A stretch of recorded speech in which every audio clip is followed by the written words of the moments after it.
अगर एक देश दूसरे देश में हमला कर दे तो क्या आप टूथपेस्ट खरीदना बंद कर दोगे? अगर महंगाई थोड़ी बढ़ जाए तो क्या आप चाय पीना बंद कर दोगे? अगर इलेक्शन की वजह से इकोनॉमी थोड़ी हिल जाए तो क्या आप सोप खरीदना, कॉस्मेटिक्स, बिस्किट्स, दूध, दही, डिटर्जेंट या सब रोजमर्रा की चीजें खरीदना बंद कर दोगे? नहीं ना। देश दुनिया में जो कुछ भी हो रहा हो, कुछ एवरीडे आइटम्स हैं जिनका इस्तेमाल करना आप कभी भी बंद नहीं कर सकते। इन्हीं चीजों को कहते हैं फास्ट मूविंग कंज्यूमर गुड्स, मतलब एफएमसीजी।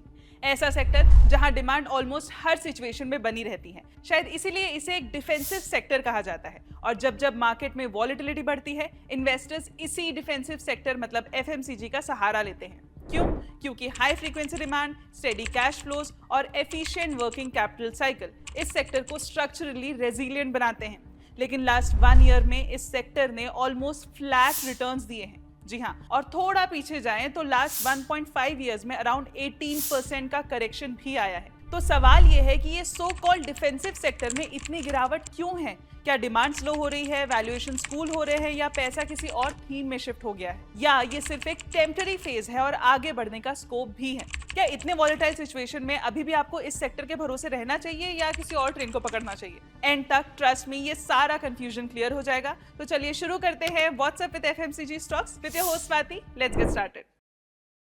एफएमसीजी को समझना है तो पहले उसका स्ट्रक्चर समझना पड़ेगा। ये एक सिंगल होमोजेनियस सेक्टर नहीं है, ये 3 मेजर पिलर्स पर खड़ा है। पहला पिलर है फूड एंड बेवरेजेस। ये एफएमसीजी का बैकबोन है। आटा, चावल, बिस्किट, नमकीन, कोल्ड ड्रिंक, जो चीजें हर घर में रेगुलरली आती हैं।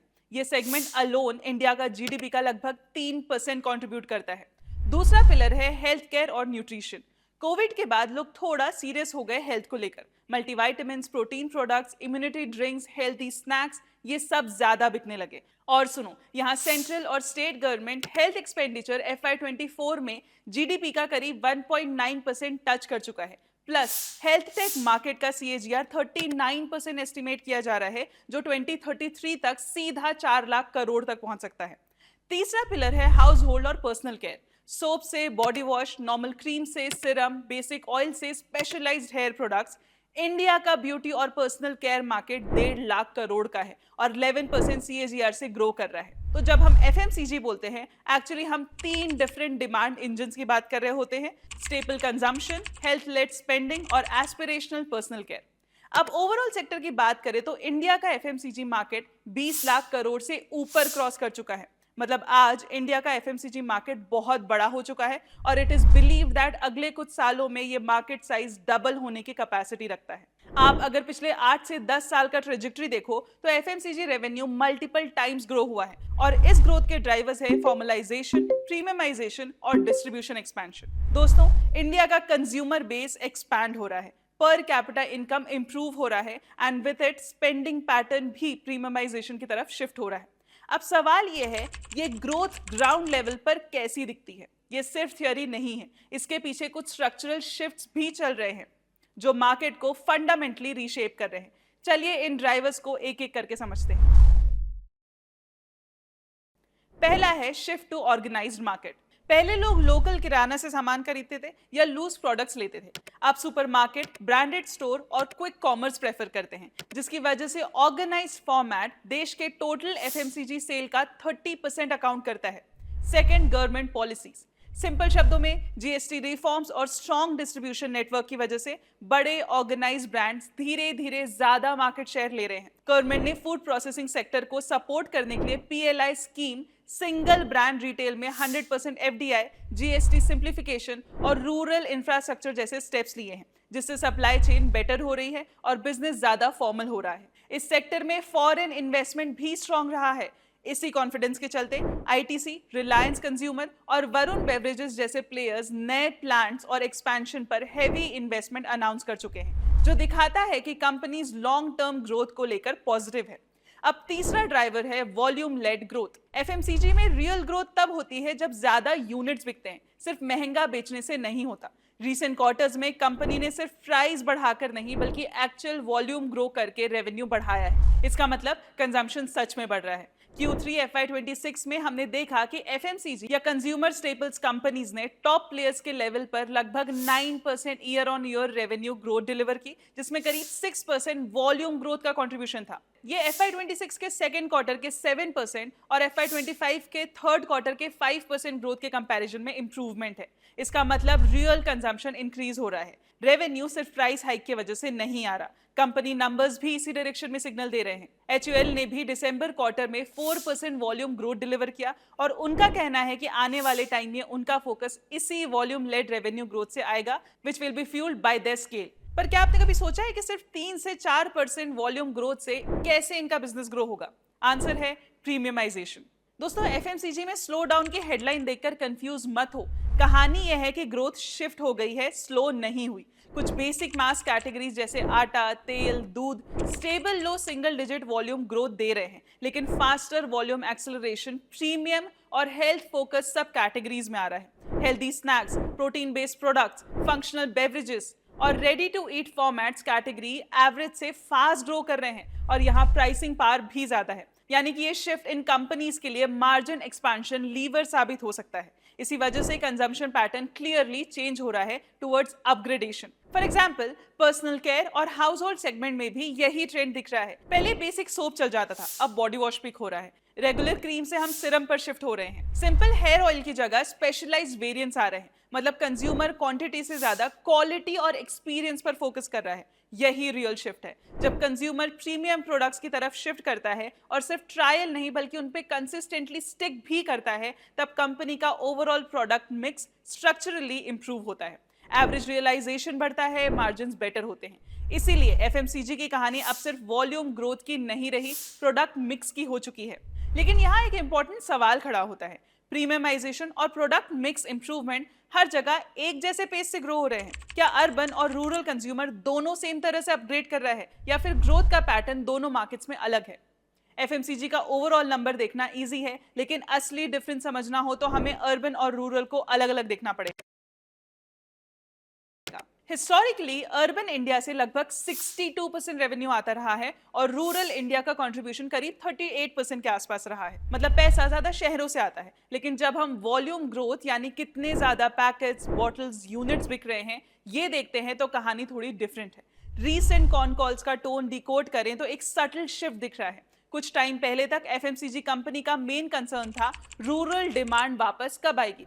अब फोकस रूरल प्रोडक्टिविटी पर शिफ्ट हो रहा है, यानी जो नेटवर्क हमने बना लिया है उससे और ज्यादा सेल्स कैसे निकाले। यानी नए गांव ऐड करना अब प्राइमरी गोल नहीं है। अब फोकस है हर दुकान पर ज्यादा प्रोडक्ट्स बेचना, एक ही दुकान पर ज्यादा वेराइटी यानी SKUs पुश करना और रिटेलर से ज्यादा फ्रीक्वेंट ऑर्डर्स लेना। नेस्ले जैसे प्लेयर्स ओपनली बोल रहे हैं कि आउटलेट एक्सपेंशन के बाद अब डेप्थ ऑफ पेनिट्रेशन और पर आउटलेट ग्रोथ प्रायोरिटी है। दैट मींस कि अब वो एक्सपेंशन फेज से एफिशिएंसी फेज में ट्रांजिशन हो रहे हैं। अब सिर्फ रीच नहीं, पर स्टोर ज्यादा सेल्स पर फोकस है। डाबर क्या कह रहा है? डाबर मैनेजमेंट ने रूरल और अर्बन गैप नैरोइंग की बात की है और ये हाईलाइट किया है कि रूरल कंसिस्टेंट परफॉर्मेंस दे रहा है। साथ ही उन्होंने नेक्स्ट ईयर ग्रोथ को मोर वॉल्यूम ड्रिवन बताया। मतलब सेल्स सिर्फ प्राइस बढ़ाकर नहीं बल्कि ज्यादा क्वांटिटी बेचकर बढ़ेगी। साथ ही रूरल रीच को स्ट्रेंथन करने के लिए डिजिटल टूल्स का अग्रेसिव यूज हाईलाइट किया है। इसका मतलब रूरल डिस्ट्रीब्यूशन अब ट्रेडिशनल नहीं, टेक इनेबल्ड हो रहा है। Retailer ordering behaviour data driven हो रहा है। दोस्तों, और एक सटल चीज मैनेजमेंट टोन से निकल कर आती है। रूरल को अब सिर्फ लो इनकम वॉल्यूम मार्केट, मतलब सस्ते प्रोडक्ट्स बेचने वाला मार्केट नहीं ट्रीट किया जा रहा है। अब प्रीमियम SKUs का मेंशन रूरल कंटेक्स्ट में हो रहा है। मिक्स इंप्रूवमेंट की बात हो रही है।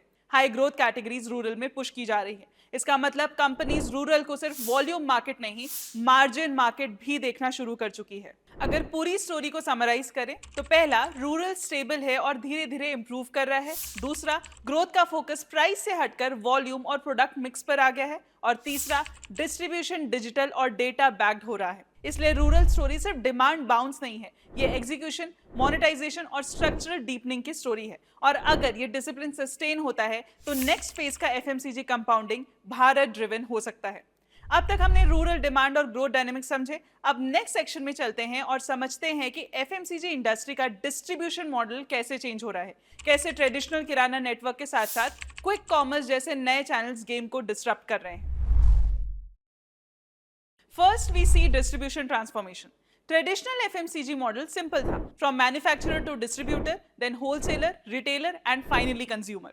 इंडिया में करोड़ों किराना स्टोर्स हैं। इनकी डिस्ट्रीब्यूशन डेप्थ ही एफएमसीजी कंपनीज का सबसे बड़ा स्ट्रेंथ थी। लेकिन अब एक नया पैरेलल सिस्टम फास्ट ग्रो हो रहा है, क्विक कॉमर्स। 10-15 मिनट डिलीवरी ने बाइंग हैबिट ही चेंज कर दी है। पहले घर का राशन प्लान करके खरीदा जाता था, अब ऐप खोलो, जो दिखा add to cart and 10 minutes में डिलीवरी।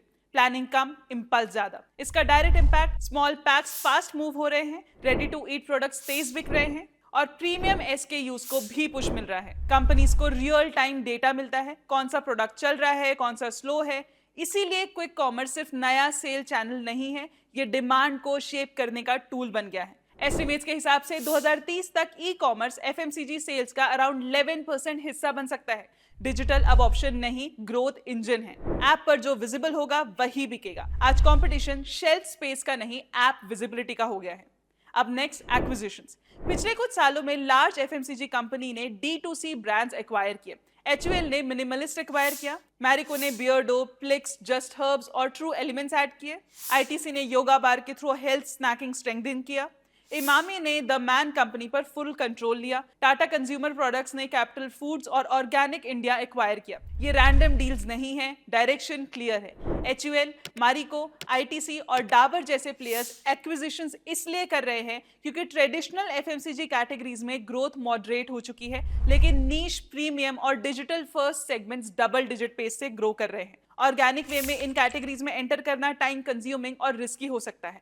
एक्विजिशन से रेडीमेड ब्रांड मिलता है, यंग कंज्यूमर बेस मिलता है, फास्टर स्केल मिलती है और बेटर मार्जिन्स मिलते हैं, और फिर अपनी स्ट्रॉन्ग डिस्ट्रीब्यूशन लगाकर इन ब्रांड्स को नेशनल लेवल पर पुश कर देते हैं। सिंपल लैंग्वेज में, एक्विजिशंस उनके लिए ग्रोथ एक्सेलरेट करने, पोर्टफोलियो प्रीमियमाइज करने और फ्यूचर डिमांड पॉकेट्स करने का स्ट्रेटेजिक शॉर्टकट है। एक्विजिशन के साथ साथ प्रीमियमाइजेशन भी आ रहा है। प्रीमियमाइजेशन सिर्फ ब्रांडिंग एक्सरसाइज नहीं है, ये एक मार्जिन स्ट्रैटेजी है। जब रॉ मटेरियल प्राइसेस वॉलेटाइल होते हैं, जैसे कि कॉफी या कोकोआ के दाम बढ़ गए, या जब मिल्क और एडिबल ऑयल प्राइसेस फ्लक्चुएट करते हैं, तब इन कंपनीज पर डायरेक्ट मार्जिन प्रेशर आता है।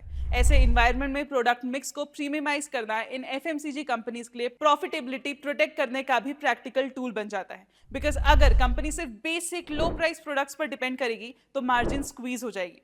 दूसरी तरफ मान लीजिए एक कंपनी का बेसिक प्रोडक्ट ₹10 में बिक रहा है और उस पर लिमिटेड मार्जिन है, पर वही कंपनी उस प्रोडक्ट का प्रीमियम वेरिएंट 25 से 30 रुपए में बेचती है, जहां कंज्यूमर टेस्ट, हेल्थ या एक्सपीरियंस के लिए ज्यादा पे करने को रेडी है, तो पर यूनिट प्रॉफिट काफी बेटर होता है। तो ऑब्वियसली ओवरऑल प्रॉफिटेबिलिटी इंप्रूव होती है, राइट? लेकिन ये होता कैसे है? कंपनीज प्रीमियमाइजेशन 3 तरीके से अचीव करती हैं। पहला, इनोवेशन, नए flavours, health focused variants, protein added, low sugar organic positioning. दूसरा, format upgrade in terms of better packaging, single serve packs, on the go formats, gifting SKUs। तीसरा, ब्रांड स्टोरी टेलिंग और category expansion, like core से adjacent premium categories में entry, जैसे cereals, health drinks, speciality beverages. जब धीरे धीरे sales mix in higher realisation products की तरफ शिफ्ट होता है, तो ओवरऑल प्रॉफिटेबिलिटी स्ट्रक्चरली इंप्रूव होने लगती है। प्रीमियमाइजेशन तब स्ट्रैटेजी नहीं, मार्जिन आर्किटेक्चर बन जाता है। इसीलिए आप देख रहे हो कि FMCG कंपनीज अपने पोर्टफोलियो को अपग्रेड कर रही है।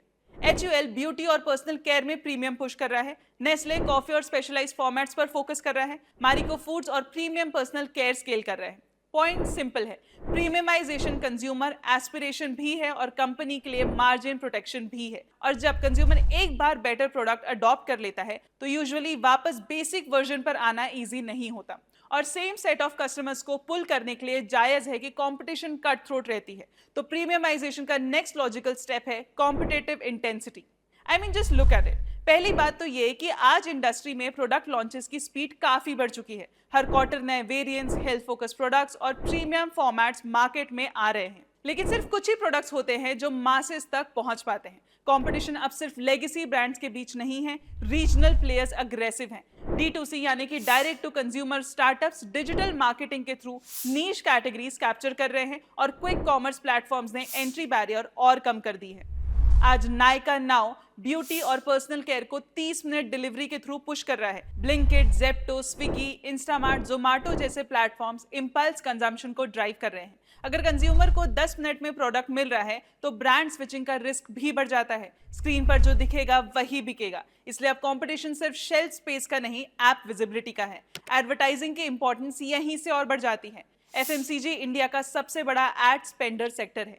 30,000 करोड़ से ज्यादा एनुअल स्पेंड के साथ। Hindustan Unilever, Nestle, Marico, Britannia और आईटीसी जैसे large FMCG players brand building पर कंसिस्टेंटली सिग्निफिकेंट इन्वेस्टमेंट करते हैं। एफएमसीजी सेक्टर ओवरऑल इंडिया का सबसे बड़ा एडवर्टाइजिंग स्पेंडर है और ये कोइंसिडेंस नहीं है। ये कंपनी सिर्फ प्रोडक्ट्स नहीं बेच रही होती है, ये माइंड शेयर बिल्ड कर रही होती है। TV, digital, influencer marketing, quick commerce app visibility, इन सब पर हैवी फोकस होता है। डिजिटल मीडिया शेयर स्टेडीली बढ़ रहा है क्योंकि कंज्यूमर का डिसीजन मेकिंग भी स्क्रीन ड्रिवन हो चुका है। आज कंपटीशन सिर्फ शेल्फ पर नहीं, ऐप पर है। ब्लिंकिट, जेप्टो, स्विगी, इंस्टामार्ट और नायका जैसे प्लेटफॉर्म्स पर जो ब्रांड विजिबल होगा वही सेल कैप्चर करेगा। पॉइंट सिंपल है, आज प्रोडक्ट बनाना काफी नहीं है, ब्रांड को शेल्फ पर भी जीतना है और स्क्रीन पर भी। इसीलिए एडवर्टाइजिंग और ब्रांड मसल एफएमसीजी जायंट्स का रियल कॉम्पिटिटिव मोट है। विजिबिलिटी ही पावर है और पावर ही प्राइसिंग एबिलिटी देती है। हालांकि दिसंबर क्वार्टर में एक इंटरेस्टिंग पैटर्न देखने को मिला। इंडिया के लार्जेस्ट एफएमसीजी एडवर्टाइजर्स ने अपना एड स्पेंड पुल बैक किया, जिससे एंटरटेनमेंट प्लेटफॉर्म्स की एड रेवेन्यू पर डायरेक्ट प्रेशर आया। एचयूएल ने अपने एड स्पेंड लगभग 6% कट किए, पीएनजी ने 17% तक रिड्यूस किया, मारिको ने 2% और कोलगेट ने करीब 8% कम किया। सिर्फ डाबर ने स्लाइट इंक्रीज दिखाया, अराउंड 1.9%। ओवरऑल ट्रेंड म्यूटेड ही रहा। ये मूव रैंडमली नहीं होता। जब कंपनीज डिमांड विजिबिलिटी या मार्जिन एनवायरनमेंट को लेकर कॉशियस होती है तो सबसे पहले मार्केटिंग बजट्स रिकैलिब्रेट होते हैं। इसलिए एड स्पेंड का ये स्लो डाउन भी एक सटल इंडिकेटर है कि FMCG players cost discipline mode में शिफ्ट हो रहे हैं। अब किसी भी सेक्टर की तरह FMCG sector is also not without its risk. आइए जाने से पहले क्विकली इन रिस्क और चैलेंजेस को समझते हैं। सबसे पहला रिस्क है GST led growth distortion. Recent quarters में biscuits, noodles, dairy, chocolates, toothpaste जैसे कैटेगरीज में जीएसटी कट के बाद वॉल्यूम और रियलाइजेशंस टेम्परेरीली इंप्रूव हुए।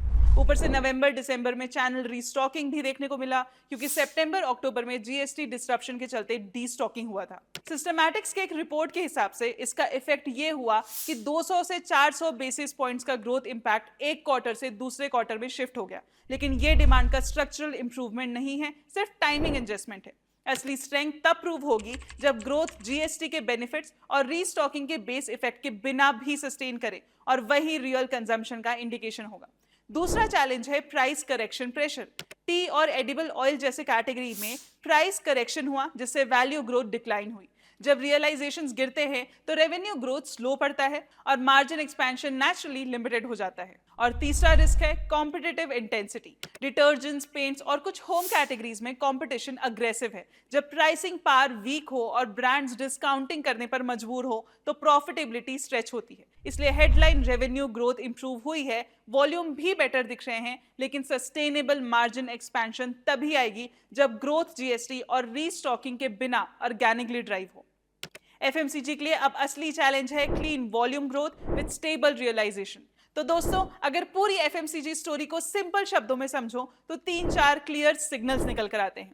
पहला, एफएमसीजी अब सिर्फ वॉल्यूम नहीं, प्रोडक्ट मिक्स का गेम है। दूसरा, अर्बन 62% रेवेन्यू देता है लेकिन रूरल 38%, अब मार्जिन अपॉर्चुनिटी भी बन रहा है। तीसरा, फोकस एक्सपेंशन से शिफ्ट होकर एफिशिएंसी और पर स्टोर प्रोडक्टिविटी पर आ गया है। चौथा, क्विक कॉमर्स और डिजिटल विजिबिलिटी सेल्स ड्राइव कर रहे हैं। और पांचवा, एडवर्टाइजिंग स्ट्रांग है पर अनसर्टेनिटी में कॉस्ट कंट्रोल भी प्रायोरिटी बन जाता है। सिंपल वर्ड्स में, एफएमसीजी सेक्टर स्टेबल जरूर लगता है लेकिन अंदर से काफी ट्रांसफॉर्म हो रहा है। डिस्ट्रीब्यूशन चेंज हो रहा है, कंज्यूमर अपग्रेड हो रहा है और कंपनीज अपना पोर्टफोलियो प्रीमियम बना रहे हैं।